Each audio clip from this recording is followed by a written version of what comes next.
शिंदे सेनेचे नेते राहुल शेवाळेंच्या पत्नीकडून वॉर्डमध्ये साडी वाटल्याचा आरोप। कामिनी शेवाळेंनी वाटलेल्या साड्या महिलांनी पेटवल्या। कल्याण डोंबिवली महापालिकेवर आपल्या लोकांकडून अन्याय, तुम्ही कमळ लक्षात ठेवा, देवेंद्र फडणवीस तुमची काळजी घेतील। डोंबिवलीमधल्या कार्यकर्ता मेळाव्यात रवींद्र चव्हाणांचं वक्तव्य।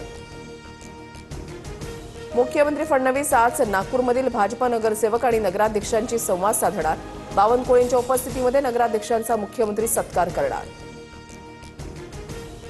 भाजप उमेदवाराला स्वतःच्या तिकिटावर उभं करून काँग्रेसनं भाजपची बी टीम म्हणून काम केलं। काँग्रेसच्या नेत्यांवरही कसा विश्वास ठेवायचा हाही प्रश्नच, रोहित पवारांची टीका।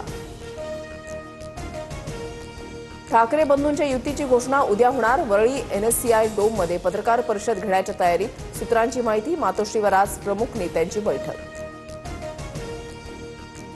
पुढील 2 दिवसांमध्ये मुंबईच्या जागावाटपावर शिक्कामोर्तब होणार। तिढा असलेल्या जागांवर फडणवीस शिंदेंच्या बैठकीमध्ये चर्चा होणार, सूत्रांची माहिती। तर मुंबईमध्ये भाजप 150+ जागा लढवण्यावर ठाम।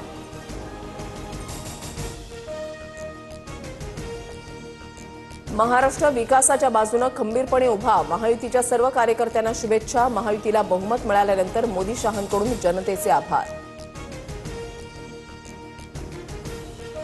भाजप पहिल्या नंबरचा पक्ष हे पुन्हा अधोरेखित। राज्यामध्ये 48% नगरसेवक एकट्या भाजपचे, केवळ विकासावर मतं मागितली। निकालानंतर मुख्यमंत्री फडणवीसांची पहिली प्रतिक्रिया।